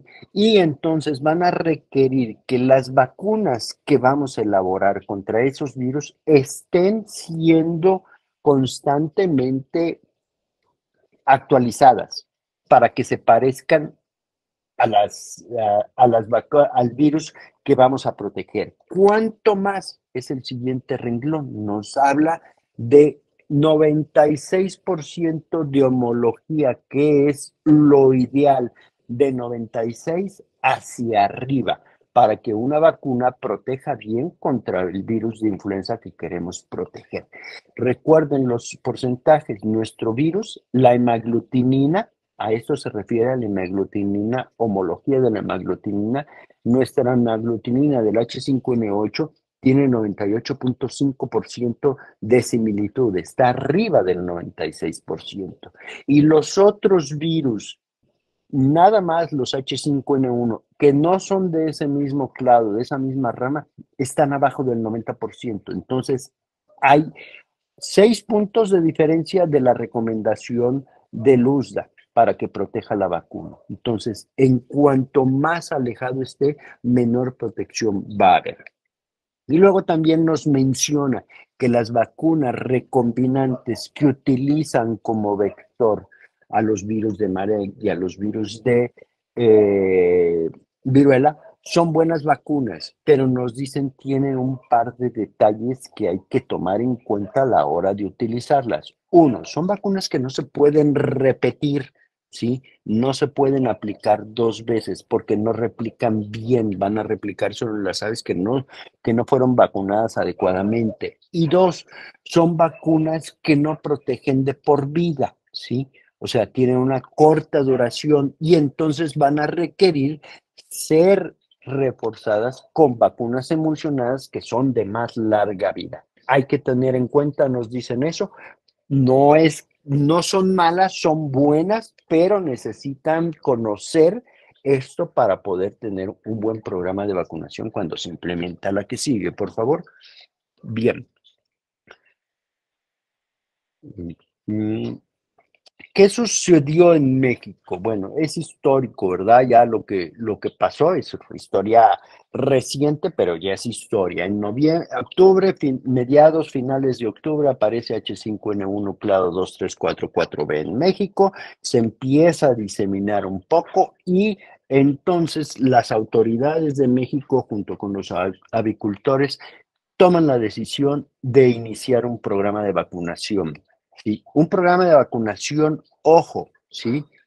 Los programas de vacunación tienen que tener por objetivo, y así está marcado incluso por el manual de vacunación contra influenza aviar de la Organización Mundial de la Salud, el objetivo no es que se queden de por vida, el objetivo es lograr la erradicación de la enfermedad, del subtipo que estamos vacunando, ¿verdad? Es un objetivo no utópico, es un objetivo que se logra, se ha logrado en el pasado, ¿sí? no solo con la vacuna, porque la vacuna no es una varita mágica. Tiene que entrar todo un programa de educación, un programa de movilización de animales, de heces, bioseguridad estricta, etcétera. Todo tiene que coincidir y apoyar a una buena vacuna y a un programa de vacunación. Pero el objetivo a lograr es erradicar la enfermedad. Y se ha logrado. Y les comento, en México llevamos apenas 3 meses vacunando contra H5N1 y ha sido la campaña tan exitosa que ya se empieza a manejar dentro del gobierno y algunos avicultores la posibilidad de erradicar en breve, en poco tiempo más, no ahorita, pero en poco tiempo más, eliminar la vacuna, quitarla ya, porque no ha habido más casos, no ha habido aislamientos más y entonces es posible. Eso es el objetivo de la vacunación, ¿verdad? Bien, sucede esto en México. México toma la decisión y como bien dijeron antes, es una decisión de país que se tiene que tomar en base a las condiciones particulares de cada país. Bien, México toma la decisión, el gobierno dice, ok, la que sigue, por favor. ¿Quién tiene vacuna? Le dice a los laboratorios. Hay 3 laboratorios que dicen, yo tengo vacuna registrada que funciona contra H5N1. A ver, enséñanos las pruebas que tienes, ¿sí? Se le enseña a cada laboratorio de los 3, enseñamos las pruebas, ¿verdad? Y dice el gobierno, ok, sí, son de laboratorios internacionales que yo reconozco, adelante. Te voy a dar a ti, estos 3 laboratorios, autorización para distribuir la vacuna. Pero, ¿sí? Yo voy a hacer mis pruebas de constatación. Cuando las tenga, te voy a dar el permiso definitivo para que sigas comercializando o no. Si no pasas las pruebas, pues te voy a decir que no. Bien, eso fue lo que sucedió. A partir de noviembre se empezó a vacunar, a finales de noviembre ya se habían distribuido más de 70 millones de dosis, ¿verdad? Obviamente se empezó con un programa de vacunación primero de progenitoras, reproductoras, que es el acervo genético del país, y de ahí ponedoras en producción, primero áreas perifocales, sí, y después a todo el país se abarcó, ¿verdad? Bueno, eso es como se ha estado vacunando en México. No se ha vacunado pollo de engorda hasta el momento, ¿sí? Y no se ha hecho, ¿por qué? Porque no ha habido un solo caso en pollo de engorda, ¿sí? ¿Por qué? No sabemos por qué, ¿sí? Si el pollo tiene alguna condicionante particular genética que lo hace más resistente, no sabemos. Lo que sí sabemos es que algo similar nos pasó en México con H7N3 cuando entró hace 10 años, ¿sí? Pasó algo similar. Pasaron meses donde solo estaba H7N3 de alta patogenicidad afectando reproductoras y ponedoras comerciales, y al pollo no. Pero después de 8 meses, 9 meses, ¡pum!, que le empieza a pegar al pollo de engorda también H7N3. Entonces, no sabemos qué es lo que está sucediendo. Hay algunas hipótesis científicas, pero falta todavía comprobar qué es lo que sucede, que al pollo no le pega o le pega más tarde. Bien, la que sigue, por favor. Entonces, la que sigue, por favor. Nuestra vacuna, ¿sí?, se probó en Italia y en México. Vamos a ver los resultados, ¿verdad? La que sigue, por favor. En Italia vamos a ver primero, es el laboratorio que está en Venecia, ¿verdad? Es el laboratorio, como les había yo dicho, de referencia de la Unión Europea, de la Organización Mundial de la Salud y de la FAO. ¿Para qué? Para pruebas con virus de influenza aviar y Newcastle. Nada más para eso, ¿ah? Sí. Entonces, bueno, allá mandamos nuestras vacunas con la información genética que teníamos, ¿sí? Mandamos nuestra vacuna para que la desafiaran no solamente contra el H5N8 que ya sabíamos que protegía, sino que se evaluara contra H5N1 clado 2, 3, 4, 4B de alta patogenicidad. Y los resultados aquí los vamos a ver. La que sigue, por favor. Primero los resultados en serología, ¿sí? La que sigue. Bien. Aquí está el protocolo, cómo se hizo la prueba, ¿sí? Se agarraron aves SPF en condiciones controladas, con unidades de aislamiento de nivel de bioseguridad 3, con virus de alta patogenicidad, con el protocolo internacional, que es un protocolo que así está establecido que se tienen que hacer las pruebas, y se formaron dos grupos. Un grupo de aves, ¿sí? Aves SPF, recuerden, ¿sí? Se vacunó con una dosis a los 10 días de edad. Y otro grupo de aves se vacunó con dos dosis, una a las 10 días de edad, igual que la anterior, pero se le repitió la segunda dosis 21 días después, o sea, a los 31 días de edad. Obviamente hubo los controles negativos, ¿verdad? Y los resultados que vamos a ver son los siguientes. La que sigue, por favor. El resultado de pruebas de serología para medir los anticuerpos en prueba de HI, ¿sí? Contra H5N8 y H5N1, aquí los vemos. Los animales que tuvieron una sola dosis, ¿sí? Tuvieron títulos de 7.3 contra H5N8 y 7.1 contra H5N1. Son títulos muy altos en los dos, muy parecidos, y son títulos muy altos. Esto nos está diciendo una sola cosa, no confundamos. Esto nos dice nada más que la vacuna es muy inmunogénica, que genera la producción de títulos altos de anticuerpos. No nos está diciendo que es protectiva, ¿sí? Porque recuerden, ¿cuántas veces no hemos tenido, por ejemplo, casos donde tenemos títulos contra Newcastle altos y nos pega Newcastle, ¿sí? O sea, hay una correlación, sí, pero no es absoluta entre títulos altos y protección. Aquí simplemente nos está diciendo es muy inmunogénica. A una dosis, ya dos dosis, pues es más todavía. Ven los resultados, se fueron los títulos 3 logaritmos arriba, está en 10.5, igual, exactamente igual para H5N8 como para H5N1, ¿sí? Nuevamente nos dice, muy inmunogénica, no es protectiva. Veamos los resultados de protección, mortalidad. La siguiente, por favor. Y aquí vemos, ¿sí? La que sigue, por favor. Vemos el resultado de una sola dosis. A una sola dosis, 100% de protección. Los animales vacunados. Los no vacunados y desafiados, pues todos se murieron. Pero vean, no solo protegió al 100% con una sola dosis, sino que no hubo signos clínicos. No hubo lagrimeo, no hubo estertor, no hubo postración, no hubo plumas erizadas, no hubo diarrea, no hubo nada. ¿Sí? La vacuna protegió muy bien. Esto nos dice que la correlación entre anticuerpos, prueba de HI que vimos anteriormente, y protección es estrecha completamente. Muy, muy buena relación hay, ¿verdad?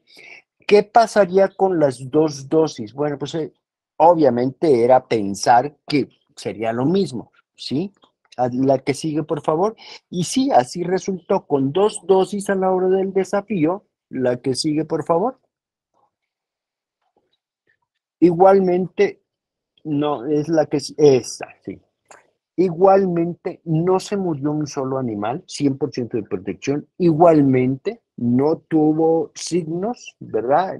La enfermedad no se manifestó de ninguna manera y los testigos no vacunados, pues se murieron todos, ¿verdad? ¿Qué diferencia hay, aparte de los títulos, que ya vimos que con dos dosis teníamos títulos de 10.5 y con una dosis de 7 punto y fracción, ¿verdad? Aparte de eso, ¿qué diferencia hay? La que sigue, por favor. ¿Sí? La diferencia se observó aquí, excreción viral, ¿sí? Todos sabemos que el virus de influenza aviar se excreta por heces y por vía aérea, por respiración, estertores, etcétera, ¿verdad? Bueno, se intentó hacer la recuperación del virus de desafío tanto por vía de heces como por vía aérea. En vía de heces, o sea, tracto intestinal, no se pudo recuperar nada de virus, ¿sí? O sea, la vacuna protegió, ¿sí? Excelentemente bien, no permitió la replicación en forma importante en el tracto digestivo del virus de influenza aviar y por tanto no se excretó. ¿sí? 100% de eliminación de la excreción por vía heces. Y en el caso de vía aérea, solo el 10% de las aves se le pudo recuperar virus. O sea, en total, 90% de disminución de la excreción. Esto es una herramienta importante para todas las vacunas, pero con estos porcentajes de eliminación de excreción nos van a permitir colaborar más en el proceso de erradicación con la vacunación. ¿Por qué? Porque la producción y la excreción viral va a ir disminuyendo, disminuyendo, disminuyendo. Y en el paso del tiempo nos va a ayudar siempre y cuando hagamos toda la estrategia complementaria a la vacunación como bioseguridad, movilización, etcétera, lo que ya hemos estado platicando escuchado en las pláticas anteriores, ¿verdad? ¿Qué sucedió entonces ahora con dos vacunas? La diferencia está acá. La que sigue, por favor. ¿Sí? Con dos vacunas no se recuperó nada, no por heces, nada por vía aérea. O sea, se eliminó la excreción viral al 100% con dos vacunaciones. Esto es muy importante y sobre todo para los animales de larga vida, reproductoras, progenitoras, ponedoras comerciales, donde por su larga vida se van a necesitar hacer varias aplicaciones de la vacuna. En pollo de engorda, con una sola vacuna, está protegido al 100% contra mortalidad, contra signos, ¿verdad? Y no va a ser necesario poner una segunda dosis para disminuir la excreción. Además, su periodo de vida es muy corto, ¿sí? Pero aún así va a haber un 90% de eliminación de la excreción. Entonces, es una herramienta, esta vacuna, muy eficiente para lograr erradicar la vacunación si hacemos las otras condicionantes adecuadamente para poder llevar a cabo esa erradicación. La que sigue, por favor. Bien, eso fue la prueba de Italia. Esto mismo hizo el gobierno de México en sus propias unidades de aislamiento con el virus de desafío de alta patogenicidad y fueron los 3 laboratorios. Desafortunadamente un laboratorio no pasó, 2 quedamos produciéndolo, pero se repitió la prueba y confirmó que esos 2 laboratorios tenían una vacuna que realmente protegía. Entonces el gobierno dijo, bueno, ustedes 2 van a seguir entregando vacuna a los avicultores, el otro no puede, ¿sí? La que sigue, por favor. Y eso es lo que actualmente está, ¿eh? Ustedes si alguien les quiere vender una vacuna hecha en México contra H5N1, bien, solo 2 laboratorios estamos registrados y autorizados que les muestren esa autorización y ese registro para vacunar, porque si no, ningún otro laboratorio la tiene al día de hoy, ¿verdad? ¿Sí? Ok. En conclusiones, el producto demuestra ser 100% protectivo contra mortalidad y contra síntomas de influenza H5N1 clado 23444B. Si alguien me pregunta, oye, ¿y protege contra otro H5N1? No lo sé. Esa es la respuesta. No lo sé. Necesito probarlo con desafíos para ver si funciona contra otros. Es probable que no, porque ya vimos que contra H5N1 del clado 234 sí tiene 98% de similitud, pero contra los otros no sé cuánto tenga y si vaya a proteger, ¿sí? Puede ser utilizada como todas las vacunas, esto no es solo de esta vacuna, sino como todas las vacunas ingeniería genética, esta vacuna puede ser utilizada para poder distinguir animales infectados de campo de animales vacunados. Esto es lo que se llama prueba viva, poder distinguir entre uno y otro animal, ¿verdad? Y eso nos permite seguir llevando un monitoreo epidemiológico, un seguimiento epidemiológico de cómo está moviéndose la enfermedad en el campo, en una región, en un país, y poder tomar medidas específicas con esos datos que tenemos, ¿verdad? Con la buena aplicación, un buen calendario de vacunación que es adaptativo a cada país, a cada condición, ¿verdad? Buenos programas de vacunación, repito, pero buenas prácticas concomitantes para apoyar, como son bioseguridad, como son un control de la movilización de las aves, de las excretas, de los equipos, etcétera, ¿sí? Podemos y vamos a lograr controlar y podemos llegar a erradicar la enfermedad, ¿sí? La que sigue, por favor. Bien, creo que esa fue ya la última y entonces pues agradecerles su participación aquí y me quedo aquí para si hay preguntas, con todo gusto.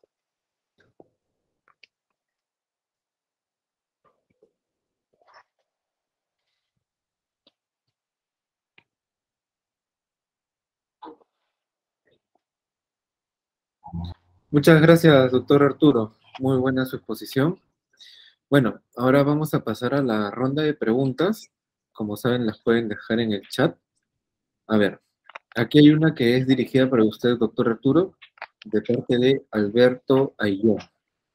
Dice, ¿cuál sería el programa sugerido para aves reproductoras y otras de larga vida utilizando la vacuna presentada? Sí, ok, miren, como emergencia, primero todos los países que están aprobando la vacunación la están aprobando como un programa de emergencia, ¿verdad? Para que no avance más la enfermedad. Como un programa de emergencia, el programa de vacunación que sugerimos es 2 vacunas en sábana, lo que llamamos en sábana, o sea, al grupo total, no importando la edad, de aves que están en producción, tanto reproductoras como ponedoras. ¿Por qué? Tiene una razón. La razón es que son el motor financiero de las empresas, ¿sí? Si tú te quedas sin huevo fértil, la empresa muere. Si te quedas sin huevo comercial, la empresa muere. ¿Por qué? Porque no tienes de dónde obtener recursos.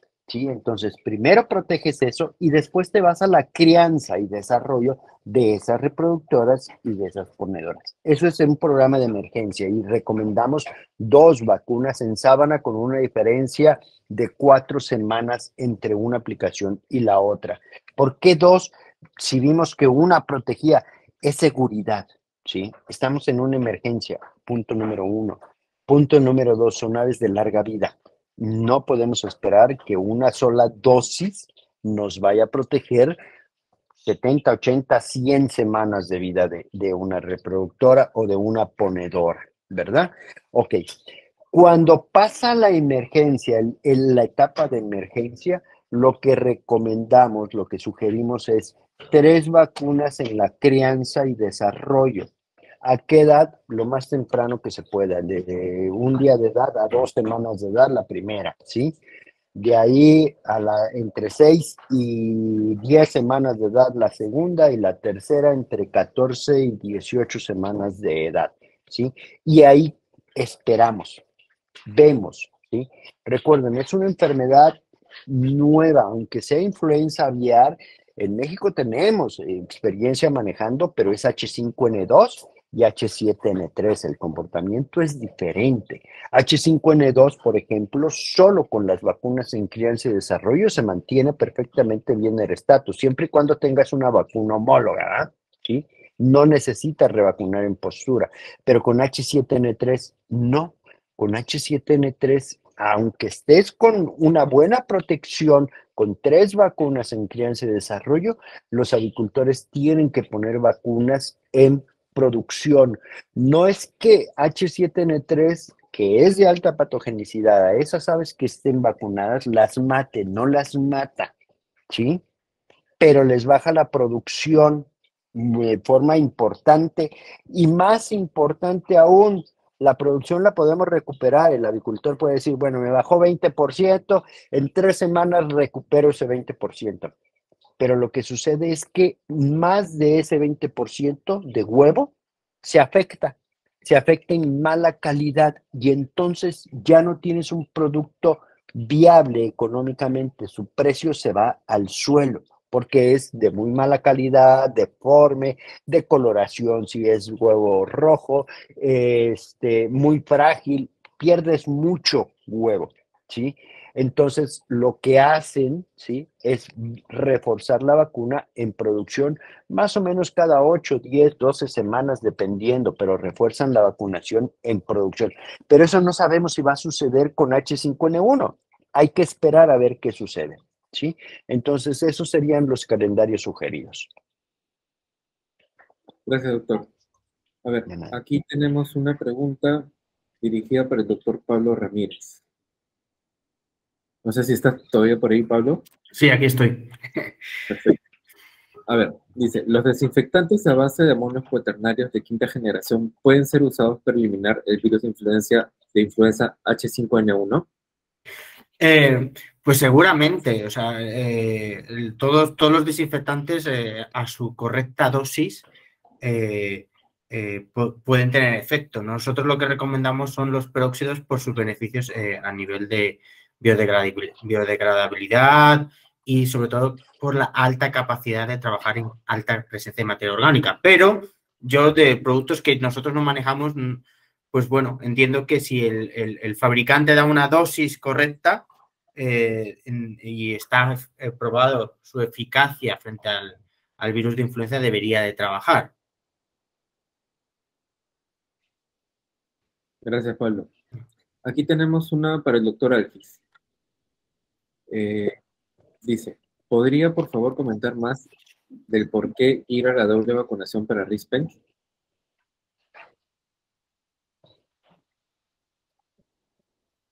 Sí, el tema de la RISPENS es básicamente el refuerzo que se hace en cualquier momento, cualquier vacuna recombinante en HBT se utiliza. Ya sabemos que el virus de HBT de Marek ha sido utilizado como vector para injertarle o insertarle varias proteínas. Una ha sido vacuna con Gumboro, otra ha sido proteínas de la neurotraqueitis, otra ha sido proteínas de Newcastle, otra ha sido proteínas de influenza aviar. Entonces, cada vez que se hace una manipulación de estas HBT, ya disminuye su poder de protección como HBT, su velocidad de replicación. Pues de ahí el programa de Marek en aves de largo plazo, de larga vida, como ponedoras reproductoras, queda a mano de la RISPENS. Es muy importante entender que cada vez que utilizamos una vectorizada en HBT, en aves de larga vida, tenemos que tener mucho cuidado con el programa de Marek. Gracias, doctor. Ahora acá una última pregunta para el doctor Arturo. Dice, ¿es posible aplicar la vacuna en el primer día? Y si se tendría mejores resultados cuando se aplica con vectorizadas en el primer día. Ok, con el tema de vectorizadas, sí se pueden utilizar, claro, hay programas.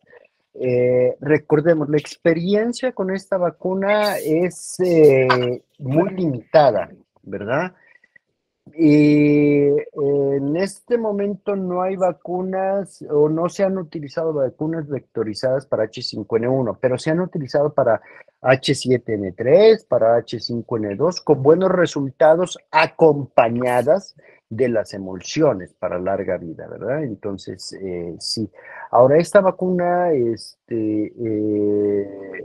puede aplicarse en incubadora al día de edad, sí, también a .2, ¿sí? Y se tienen buenos resultados como una medida, digamos, de facilitar la aplicación, el manejo, etcétera. Pero recuerden, para aves de larga vida tiene que ir reforzada por otras dosis, en otras edades, ¿sí? Doctor, y acá hay otra pregunta que dice, dentro del programa de vacunación en aves de larga duración, ¿qué tipo de pruebas han utilizado para medir la excursión viral? Bueno, son las pruebas que se hicieron con PCR, ¿sí? Es lo que se hace. Se toman muestras de heces y muestras de nasofaringe y se detecta el virus. O no se detecta, como fue el caso, que no se detectaron. Son pruebas de PCR, ¿sí? Bueno, Al no tener más preguntas, vamos a finalizar el evento. Agradecemos a todos por su asistencia. Un agradecimiento inmenso a los expositores, al doctor Alberto Rojas, al doctor Pablo Ramírez y al doctor Alfredo Martínez, así también como a las empresas que nos han ayudado en este evento: COP, Fartec, Invetsa, Avimex y SIX. Nosotros como MAP La Revista vamos a seguir acercándoles información de primera calidad sobre este y más temas. Nos pueden seguir en nuestras redes sociales y en nuestra página web como maplarevista.com. Muchas gracias.